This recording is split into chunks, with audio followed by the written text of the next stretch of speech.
Et regardez Lewis Hamilton, le pilote assassin. Finito Lewis, se diront les anti-Hamilton, les pro-max. Il a craché son équipier Lewis Hamilton, il a eu ce qu'il méritait en finissant sur 3 roues. Le pilote anglais, il a fait une Silverstone 2021. Il s'est pris une Silverstone 2021 plutôt. C'est ça que vous pensez, hein, bande de petits malotrus. Bref, Verstappen qui ne gagne qu'avec 5 secondes d'avance ce Grand Prix. C'était serré, dis donc. Non, pas vraiment en fait.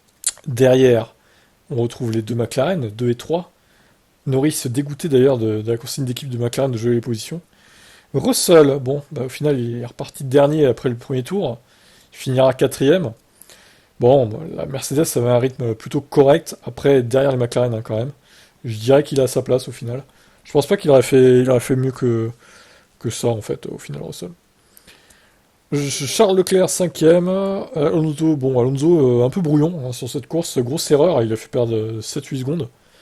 Alors, est-ce que ça lui a fait perdre la place par rapport à Leclerc? Je sais pas trop, honnêtement, peut-être. Mais ouais, c'est pas habituel de le voir faire des erreurs comme ça. Bon, apparemment, il avait le feu au cul, littéralement. Son siège le brûlait. Donc ça peut expliquer aussi... Ceci explique cela, on va dire. Ocon, belle perf, 7ème. Bottas devant Joe. Alors 8 et 9. Perez, 10ème au final. Alors attention, parce que je précise aussi que j'ai vu des pilotes faire 20 tours avec les pneus. Donc je me demande s'il va pas y avoir... regardez, Bottas, par exemple, il a fini sa course avec 19 tours dans le relais de dur, là. Donc je me demande s'il va pas y avoir des DQ, quand même. Faudra voir. Ça se trouve, on aura le résultat définitif que dans quelques heures. Donc Perez, 10ème. Il finit à 1 minute 20 de max. Pff, vraiment une course de merde encore de sa part, hein. Stroll, bon, c'était moins pire que d'habitude, mais il finit hors des points quand même.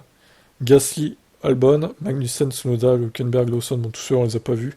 Alors Sargent, il m'a fait pitié. Franchement, Sargent, il n'arrivait pas à finir la course. Il était épuisé. Il était super fatigué, quoi. Donc il s'est dit, vas-y, j'abandonne, j'en peux plus, là. Il était au ralenti sur la piste, c'est chaud.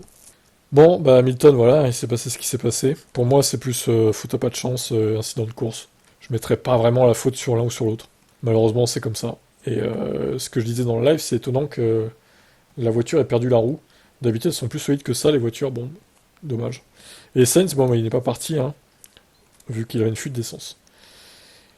Alors, le Grand Prix, franchement, était illisible, j'ai trouvé. Les stratégies, on comprenait rien. Il y avait des voitures qui s'arrêtaient tous les 4-5 tours. C'était vraiment infernal, hein.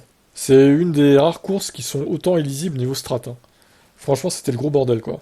Bref, j'espère que ça se reproduira pas, cette règle de merde, là, d'instituer un nombre de relais, un nombre de tours maximum sur les pneumatiques. En espérant qu'évidemment que personne se soit fait décu à cause de ça. On verra ça. Allez, qu'avez-vous pensé de cette course? Dites-moi en commentaire.